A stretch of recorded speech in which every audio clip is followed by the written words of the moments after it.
Opozicione snage preuzele su kontrolu nad glavnim gradom nakon značajne ofanzive. Evo kako se to rasplelo. U ranim jutarnjim satima u nedjelju 8.12.2024. godine opozicione snage proglasile su Siriju oslobođenom od vladavine predsjednika Bašara al-Asada kada su ušle u glavni grad. Ali ko je opozicija režimu u Siriji? Opozicija u Siriji je kompleksna i raznolika skupina političkih, vojnih i društvenih aktera koji su u različitim trenucima izražavali protivljenje režimu Bašara al-Asada. Njihov sastav i ciljevi su se mijenjali tokom građanskog rata koji traje od 2011. godine, a ključne grupe opozicije uključuju Sirijska nacionalna koalicija, podržava je nekoliko zapadnih zemalja, Turska, Saudijska Arabija i Katar. Fokusirana je na uspostavljanje demokratskog poretka u Siriji. Slobodna sirijska vojska, osnovana od strane prebjeglih oficira iz sirijske vojske, sastoji se od različitih naoružanih frakcija koje su djelovale protiv Asadovog režima. Islamske frakcije. Neke opozicione grupe imaju islamističku agendu. Primjeri su Ahrar al-Sham i Džais al-Islam, koje su imale značajnu vojnu ulogu tokom sukoba.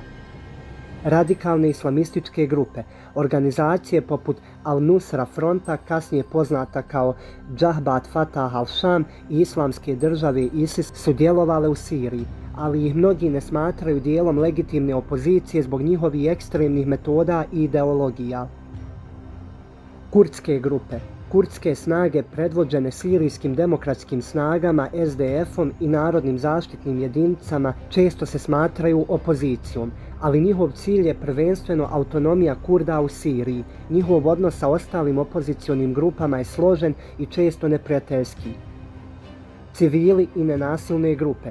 Mnogi Sirijci koji su se protivili režimu su ostali nenasilni, organizujući proteste i zagovarajući političke promjene. Opozicija je podijeljena i često interno sukobljena, kako zbog različitih ideoloških pristupa, tako i zbog stranog uticaja. Mnoge grupe su dobijale podršku od različitih međunarodnih aktera, uključujući SAD, EU, Tursku, zaljevske zemlje, ali i Rusiju i Iran na strani režima, što je dodatno komplikovalo situaciju. Danas, 8. decembra 2024. godine, opozicione snage u Siriji preuzele su vlast nakon iznenadnog i intenzivnog napada na režim Bašara al-Asada. Prema dostupnim informacijama, koalicija pobunjeničkih grupa, uključujući nekadašnje frakcije povezane s Hayat Tahrir al-Shamom, organizovala je ofanzivu na Damask, što je dovelo do pada Asadove vlasti nakon 24 godine upravljanja. Asadova sudbina trenutno nije poznata, a pobunjenici pozivaju na održavanje slobodnih izbora kako bi se uspostavila nova vlada. Ostaje pitanje šta će se desiti.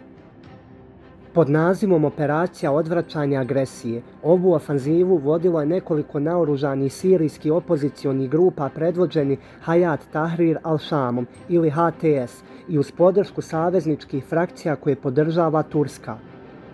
Al-Asad je postao izuzetno nepopularan jer je ljudima bilo sve teže i teže preživjeti, uključujući i njegove vojnike, od kojih se većina nije htjela boriti uopće za njega. Vojnici i policajci su navodno napuštali svoja mjesta, predavali oružje i bježali ispred napredovanja opozicije. Dobrodošli na YouTube kanal specijalne jedinice Bosne i Hercegovine, kanalu na kojem se brojne vojne teme nalaze na jednom mjestu. Ne bi bilo pretjerano reći da je rat u Siriji, koji uz kraće obustave paljbe traje gotovo deceniju i pol, jedan od najkompleksnijih modernih sukoba. Dinamike koje potresaju sjeverni dio zemlje oslikavaju sve kompleksnosti ovog sukoba.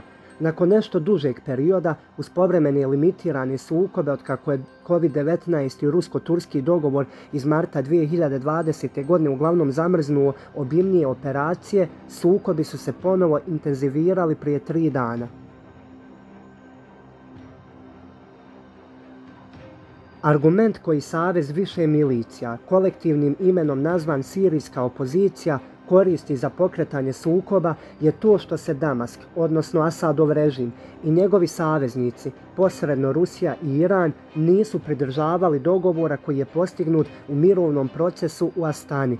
U više navrata dolazilo je do revizije inicijalno dogovorenog, jer svaki put su Asadove trupe prekršile što su Iran, Turska i Rusija kao zemlje garantori dogovorili.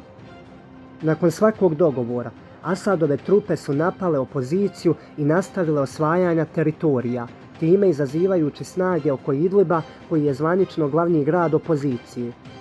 U jednom trenutku čak su natjerali tursku vojsku da povuče svoje osmatračke pozicije, na što je Ankara radi mira u Siriji nevoljno pristala.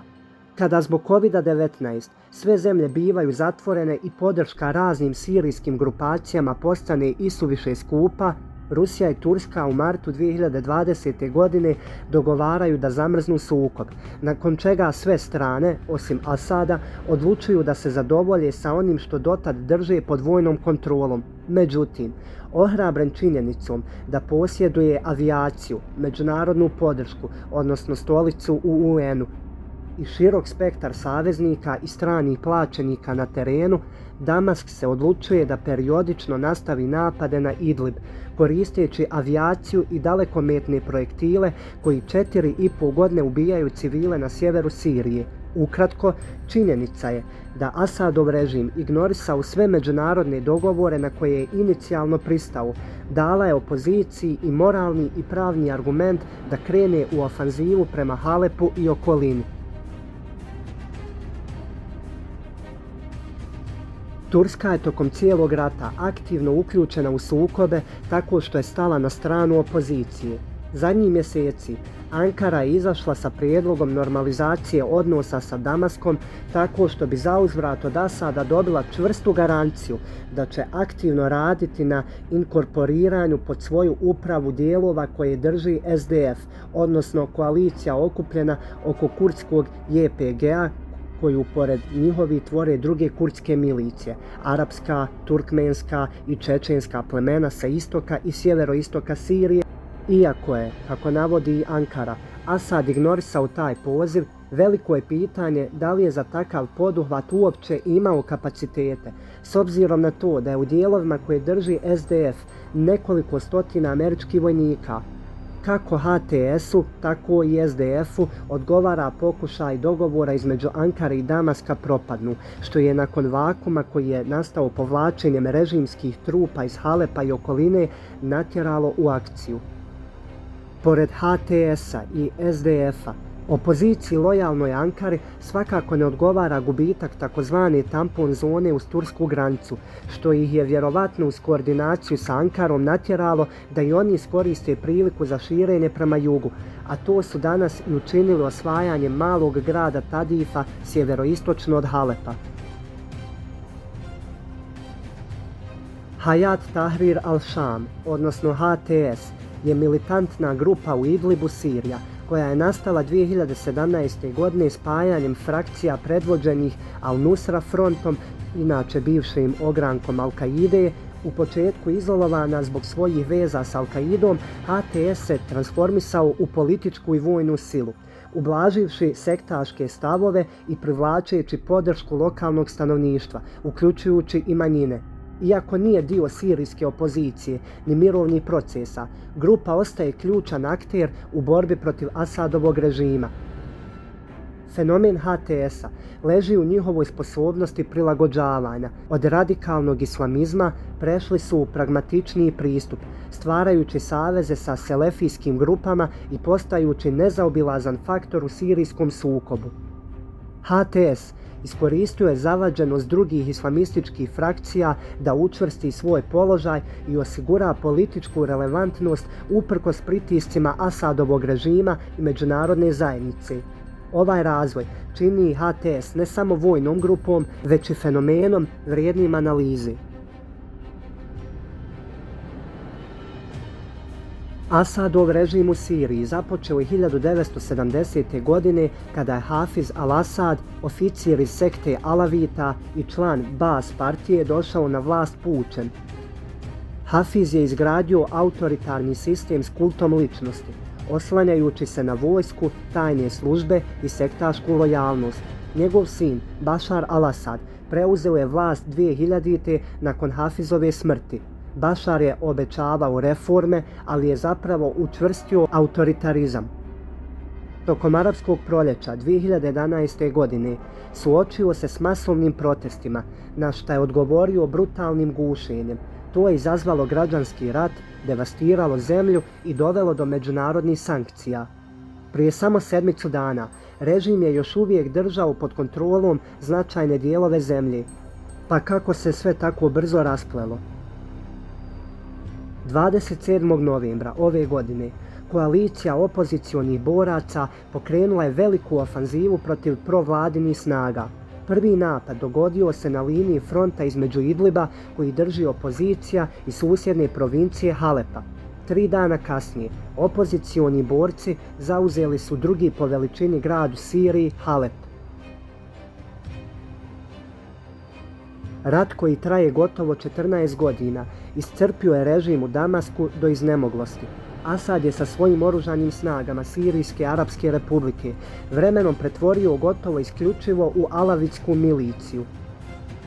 Alaviti, kojima pripada i sama porodica Asad, su šijska sekta koja čini oko 10 do 15% stanovništva Sirije, a s obzirom na to da je početkom rata veliki dio sunijske populacije, koja čini oko 75% stanovništva, prešao u redove slobodne sirijske vojske, odnosno vojni ogranak opozicije.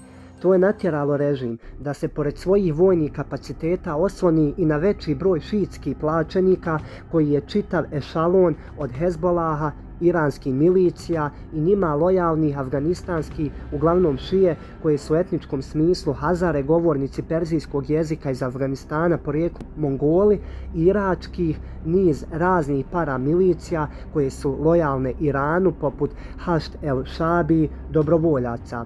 Druzijske milicije sa juga, veći dio sirijskih kršćana, opet i oni etnički religijski su podijeljeni u arapske kršćane, Asirce, Ermene itd. Činjenica da se rat predugo vodi, da je Hezbolah onemogućen ratom u Libanu, Iran prezauzet tinjajućim sukobom sa Izraelom i SAD-om, Rusija zauzeta Ukrajinom, režim pod međunarodnim sankcijama je najviše oslabilo upravo Asadove kapacitete za ratovanje. Činjenica da mala skupina Alevita, koji mu nikada brojčano nije ni bila dovoljna da vodi rat protiv apsolutno sunitske većine, i da su svi njegovi saveznici odveć istrošeni i zauzeti vlastitim problemima, dobro je procijenjena od strane HTS-a, da je došlo idealno vrijeme za napad, što se i potvrdilo rekordnim zauzimanjem polovine Halepa i njegove okoline.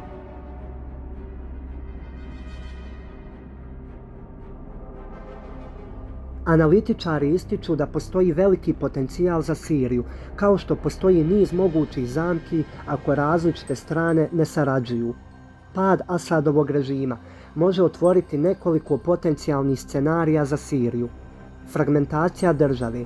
Bez centralne vlasti Sirija bi mogla postati podijeljena na teritorije pod kontrolom različitih frakcija, opozicionih grupa, kurdskih snaga i ostataka režimskih snaga. Međunarodno posredovanje. Globalne sile, poput SAD-a, Rusije i Turske, mogle bi se uključiti kako bi se uspostavila prelazna vlada i spriječilo dalje nasilje. Obnova kroz haos. Produženi konflikt između suprotstavljenih frakcija mogao bi dodatno destabilizovati region, uz mogućnost povratka ekstremističkih grupa poput ISIS-a. Prelazna vlada i izbori. U idealnom scenariju uspostavila bi se prelazna vlast uz međunarodnu pomoć s ciljem demokratskih izbora i obnovu zemlje. Ishod će zavisiti od sposobnosti opozicionih grupa da postignu jedinstvo i međunarodnih napora da stabilizuju region. Ukoliko vam se ovaj video dopao, lajkujte ga, komentarišite, lupite zvonce i pretplatite se na naš kanal. Hvala na gledanju i srdačan pozdrav! From the dusty mesa, a looming shadow